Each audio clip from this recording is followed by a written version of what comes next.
السلام عليكم ورحمة الله وبركاته كبجمتوتا في جالتمتوتا توتا يوتيوبي كيا كبجمتوتا في جالتمتوتا دوكيتا موج غافن جدو عربا سيتني بايه كيسن عبدو سيما فلولتا ني وداچوالو اونتيم وداچوالو ኦሮሞኺያ በጣም ነው የምወዳችሁ በቃ ምን ታመጣላችሁ ማልፍ ዱሜ አንተ ስንጃለተ ነጅብተኑ ሰሚት ኦፍ ዶፍቱ ማለ አንተ ስንጅቡ እንደው ኦሮሞኺያ በጣም ነው የምወዳችሁ ሄዱ ኪሎ ጃተሚ ሰገሊ ወለካነ ስንጃለተ እንደ ከሰን har'a odee babbareedduu isinii qabannee dhufnee jirra jechuudha. Suuraa babbareedaa feesbuukii kanarra deemaa jiruu fi waa'ee hidhamtoota Suud Arabiyaa baay'ee gadda onnee nama cabsu deebiin achirraa dhagahame waa'ee luukaan jalasoች moo maal jedhan luukaan bodunoች ወደ ሱድ አረቢያ ተልኮ ነበር ዋሂ hidhamtoota ሱድ አረቢያ አህመድ ዲን ጀበል ጀረካ ኢድሪስ moo maal jettanu muftii ኢድሪስ baay'een isaanii dhaqanii turani garuu maaltu ta'e kan jedhus walumaan haasofna jechuudha. Waahii galaanaa gaaromsaa waahii gaafaa caaluun du'u jarri Jawaar Muhammad hidhamanis ni dubbanna kaleessa eessa oole galaanaa gaaromsaa artiistotaa wajjiniin kan jedhu irraa isin dubbanna gaa odeeffannoo kana dhaggeeffachuudhaaf hundi keessanuu maal gochuutu isin irraa eegama beektu warri sabskraayibiin godhin sabskraayib gootanii mallattoo daawul milikkiti gara olii irra jirtu akka mallattoo alaarmii xuyixanii maatii nu godhattu warri gama tiiktookii irraa mana kanallee dhuftanii numaa hiriyoonfataa jirtan galatooma manni kun mana keessanii warri duraan jirtan immoo isin beetasab naachu isiniif galata addaa onnee kan koo keessa caammaadhaan burraaqaa jiraattu jechuudha. Nu wajjiniin odeeffannoo nuti guyyaa guyyaan isin biraan geenyu nu dhaggeeffattanii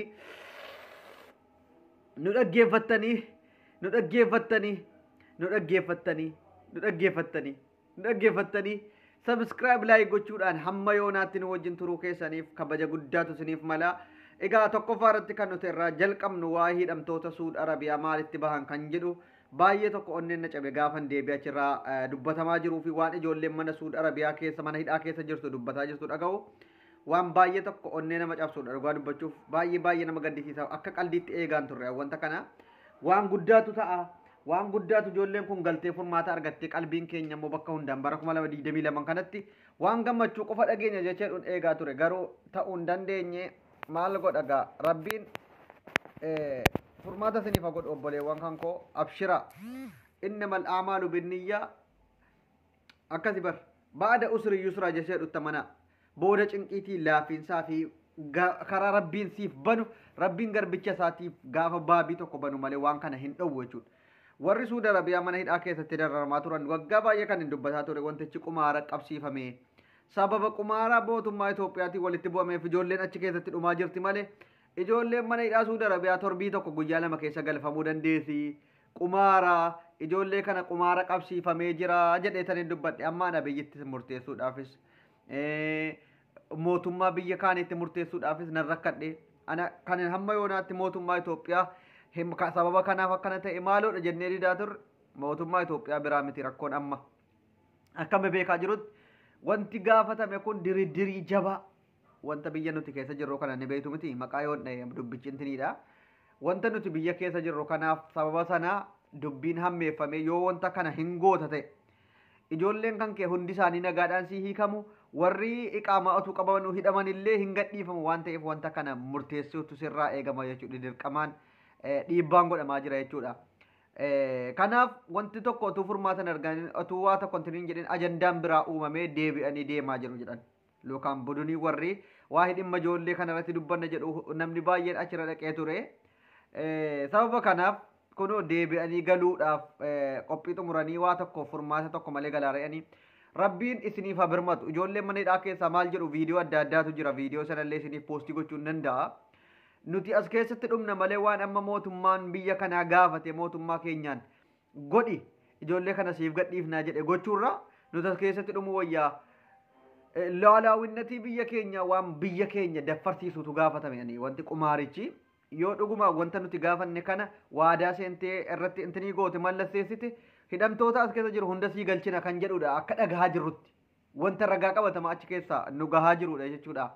Kanaafuu wanti nuti dubbannu ijoollee kanaaf bareechitanii bakka jirtan nuti sagalee ta'uu qofa utuu hin taane du'aayis kadhadha. Sagalee ta'uu takkaa dhiifnee hin beeknu yuutuuba irratti feesbuuka irratti tiiktook irratti ijoollee kanaaf sagalee ta'aa turre. Har'allee wanti kun qumaara ta'uusaa baga bartan jechuudha. Qumaara mootummaa keenya dhiibbaa irratti godhanii sababa kanaan sodaachisanii waa'ee maqaa isaa yoon biyya kana keessa jirra wantichi isiniif gala jechuudha. Biyya nuti jiru Masrii jira ni beektu. Wantichi wal qabate jechuudha qumaara kanaan. Sababa kanaaf ijoolleen achi keessatti maleedhaa keessatti dhumaa jirti jechuudha. Egaa kana gochuufis ijoollee kana baasuudhaaf wanta kana murteessanii jechuunis qumaara nyaatamuudha waa'ee biyyaati. Waan waggaa meeqatti laffa'ameedha. Ni ulfaata jechuudha. Sababa kanaaf ijoolleen keenya furmaata tokko malee deebi'anii akka galaa jiran gaafan dhaga'u baay'ee tokko nama gaddisiisa. Abiyyi mataa isaa ofii isaatii dhaqee waan kana mari'achuu qaba jechuudha. Jaarsolii ergootu hin taane abiyyi wanta kana furmaata gochuuf ijoollee Suudi Arabiyaatiif ofii isaatii qaamaan deemee akkuma mootummaa Dubaay bira deemu mootummaa Suudi Arabiyaa Abdulaziz Maalii kan jettan sanaan mari'achuu akka qabutu natti mul'ata jechuudha. Ittaan suudhaan waahii galaana gaaromsaatu iyyuu baay'een keessan argaan ture gaafataa turtanii komataa turtanii. Galaana gaaromsaa kaleessa Dr. Alii Birraa bira artiistii Taaddalaa Gammachuu yoo isaan ga'e ta'uun artiistii baay'ee ta'uudhaan achitti argamanii Alii Birraa dubbisaa oolan jechuudha. Baay'een keessa waan waggaa lama duraatiin yeroo isin galaanaa gaaromsaa waan adda addaa gaafattanuu fi waan adda addaa qeeqxanu argaan jira jechuudha. Maali wanti akkanaa kun artiistii kanallee onninuyyuu mana Jawaaritti illee mana artiistii Alii qofa otoo hin taane mana Jawaar Muhammad illee deemee eegdota isaatii wajjiniin galaanaa gaaromsaadha suuraa kakka'ee jira. Jawaariin illee dhaqee nama dubbisheedha.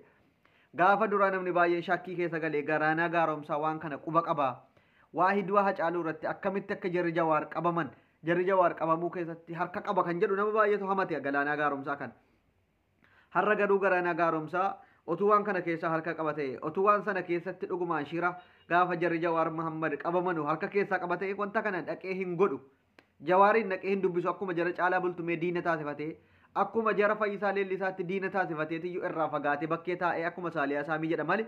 Galaanaa gaaromsaa baay'een keessan komii addaa irraa qabdanii maaf gabbahee waa tokko dubbatu uummatatti yeroo sana yeroo hamtuu ture ofii isaatiifuyyuu du'uu danda'a ture yeroo biyyattiin wuxinxiniinsi bahe diigumsaamaa keessa turte san akkamitti galaanaa gaaromsaa gabbahee dubbachuu danda'a.